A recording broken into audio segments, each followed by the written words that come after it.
Hello and welcome to the next Lukozer retro game review video. And for this one it is Spaceball, which was also released under the name Starball, I think. I don't know if Starball was like a US title or something. And this was released by Rainbow Arts in 1988. Now when this came out, retro gaming really wasn't a thing, largely because, I mean, you only had to go back 10 years and you were predating Space Invaders. So yeah, video games weren't old enough for there to be a retro scene. So Rainbow Arts were rather taking a chance with this one, and if you're not familiar with the game you'll find out why in just a moment. Now I'm going to select match mode, there's one with naming.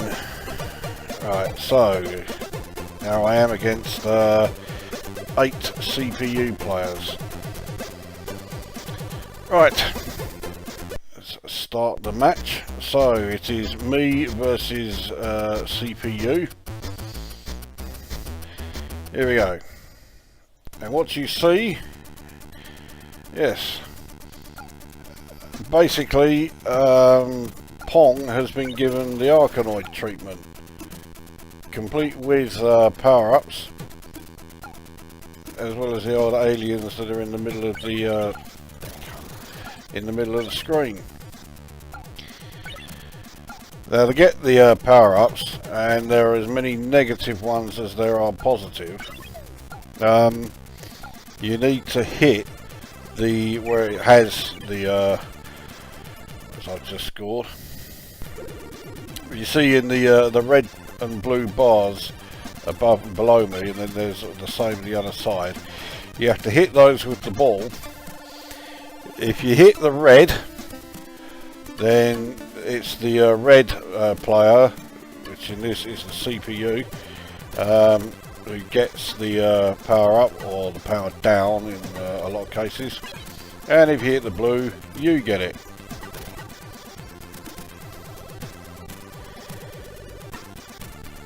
Other than that, once you get through the player's wall, you can then score.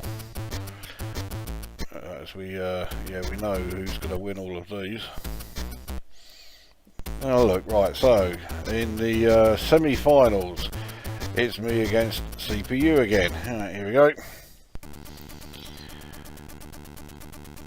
Now the somewhat annoying thing is that it doesn't say, you know, how many goals you've scored. You just get points for destroying their bricks, and, you know, additional points for picking up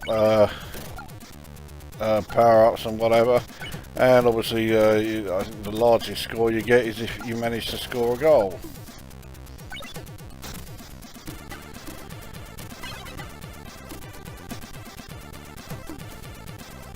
But I mean, there we go, there's one goal scored.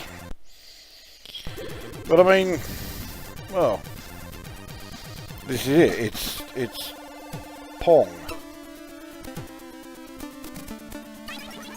And the thing that was really sort of taking a risk for, you know, Rainbow Arts' sake, was the fact that this was a full price game. It was 10 quid for what was a souped up version of Pong. But then, I mean, right, so who won that? I did. Must have been because I scored the goal. Which means we get to the final, and oh look, it's me against CPU. Okay, here we go. So yeah, I mean, you look at Arkanoid, I mean, that was just fucking Breakout, but souped up. So really, this isn't much different. And yet this did get caned big time by Zap when it was released. I think he only gave it something like 17%. But Arkanoid, they gave, I think it was 80. And there we go, another goal scored. Now each round only lasts a minute, so you don't exactly have long.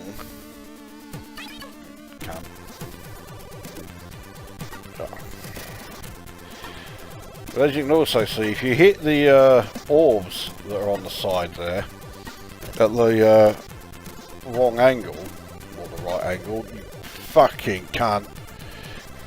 The ball just bounces back towards you, so yeah. Right, so what does that mean as far as who won? Oh, I did. There you go. I am the Galactic Champion.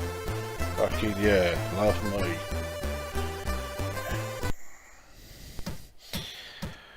And there we go. Right, so this time we'll have the match off. And this mode just doesn't make a lot of sense to me, as we'll...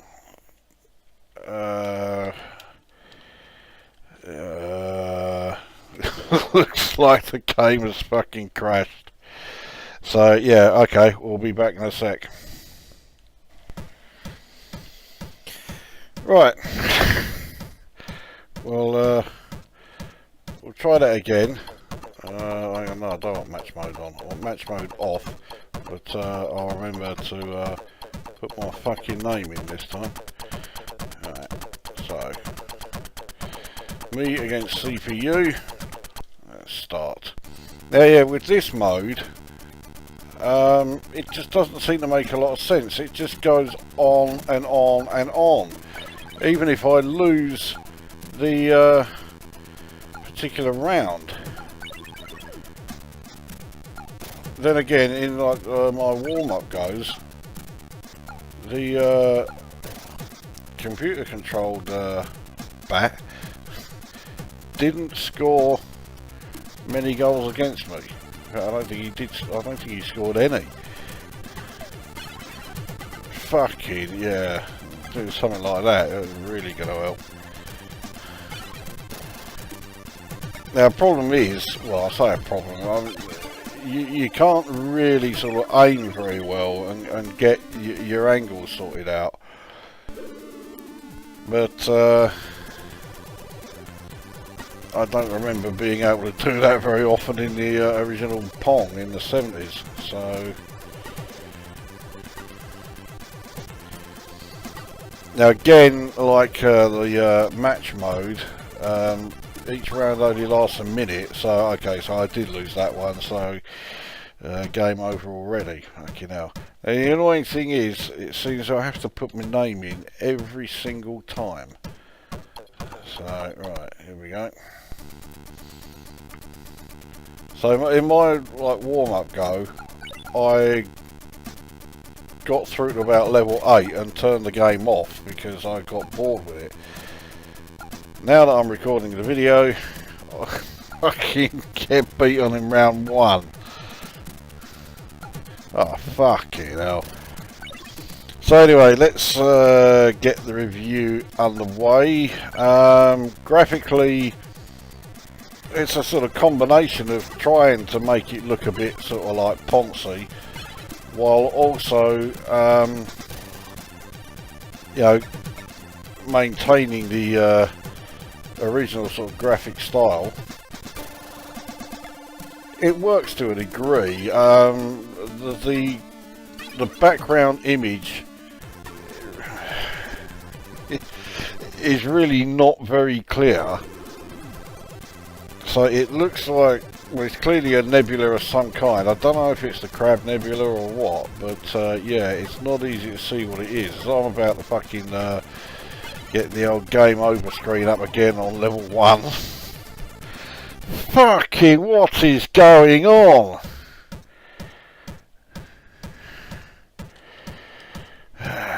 Right. So yeah, the graphics are a strange sort of combination between sort of like fancy and functional. I wouldn't go so far as to say the background graphic, you know, the nebula there really works. Let's see, now I'll fucking do it no problem. It just looks a bit of a mess, really. The rest of the graphics are pretty clear, but they are fairly simple. In terms of audio, the music's is not bad. It's not fantastic, but I've heard far worse. I've got the annoying pulse power down, so I don't know if it's pulse or blink, something like that. But anyway, yeah, my bat will sometimes disappear. Well, no, it's no sometimes. It regularly disappears, then reappears. When it's gone, not only can you not see whereabouts you are, but the ball will pass straight through it. So it looks like I'm out in round 2 this time. Especially as, yeah, 0, oh no, level complete. Okay, don't quite know how that worked out. I think it was, yeah, the round wasn't over. I scored 1, he scored 1. If it's a draw, well, you progress. So we're now on to level 2.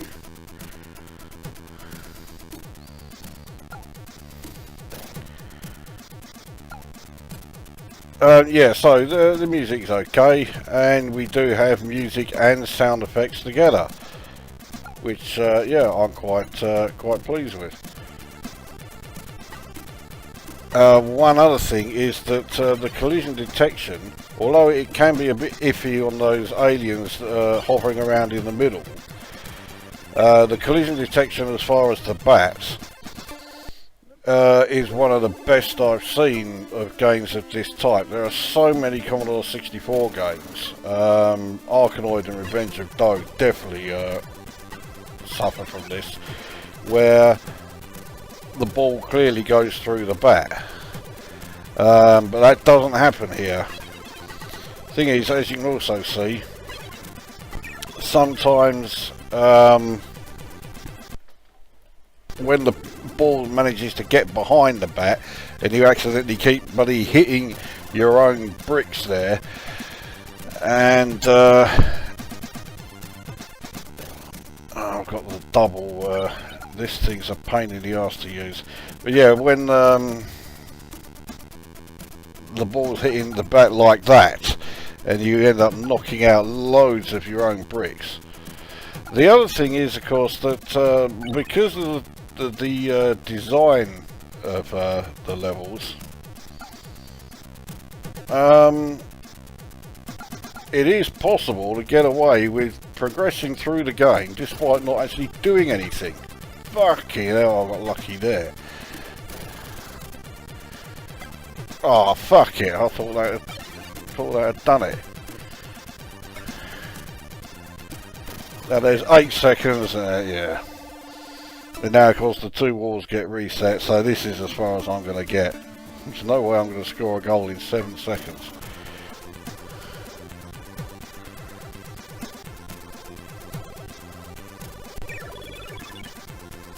Right, I don't get what happened there at all.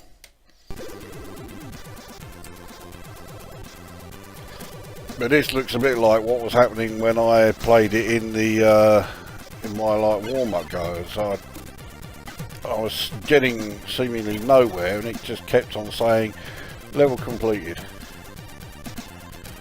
I mean, my score is saying that, you know, I'm not even beating the CPU on score, let alone in goals within each round. So anyway, that's graphics and sounds. Actually, no, I haven't. The sound effects are pretty sparse, but then again, I mean, you know, it's Pong. I mean, the sound effects in the original Pong weren't exactly fucking mind-blowing. Well, I guess they were for 1970, what was it, 73, was it, when Pong first came along?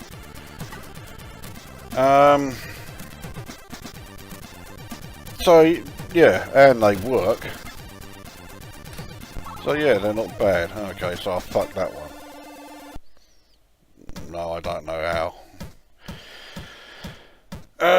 Right. Start one more game as I get the review finished. So then with gameplay, okay, it's Pong. It's extremely simple. But does the game suffer for that? Well, it might have done when this was new, because back in the day, like I say, there wasn't any retro gaming scene, because gaming was too new. So releasing a game like this was, yeah, taking a hell of a chance, and releasing it as a full price game, you know, it was 10 quid. Yeah, that was one chance too many. So I can see why it didn't appeal at all back then, or at least not to a lot of people. Today, well, especially now that you can get it on, you know, the disc image, I don't mind it. I mean, it's not as if there are no Pong, you know, retro games for PC, which you have to pay for, well, in a lot of cases. I got one called Plasma Pong, but I think I got that for free. I think that was a freeware game. It's not, wasn't one that needed to be purchased. So yeah, I don't mind it. I don't mind it at all, actually. I think it's pretty good. Yes, it's very simple. No, it's not likely to keep you coming back time and time again, but as you may have noticed here, I mean, I've had I don't know how many games, and I keep saying, right, okay, one more go, and the game constantly has you doing that. You keep coming back for one more go. So, yes, it is simple. And although it was overpriced back in the day when it was released, it was a full price game. That doesn't apply now. Then again, I mean, I'm not really reviewing them, as I'm trying to keep the review to, you know, how it was back in the day. I mean, for a 10 quid game back in the day, it was taking the piss a bit. Really, you know, if it was a budget game, I'd have said yes, absolutely, it's worth getting. As a full price game for 10 quid, no. But I still quite enjoy playing it. Graphically, it's fine. I say I don't really like the backdrop. That's a bit of a mess, but other than that, it's all pretty good. The sound is pretty good. I think the music's okay. Music and sound effects, all too rare in Commodore 64 games, and here it is. And it's certainly playable. There's one thing you absolutely cannot say about this game. You cannot say it's not playable. It's pure playability. Yeah, it's everything that fucking Afterburner, which came out the same year as this. You know, this game is everything Afterburner isn't. So, what do I score it? I will give this 7 out of 10. It may not have staggering lastability, but it is one of those games that will have you coming back every now and then, and when you do come back to it, you'll find yourself playing it a stupid number of times.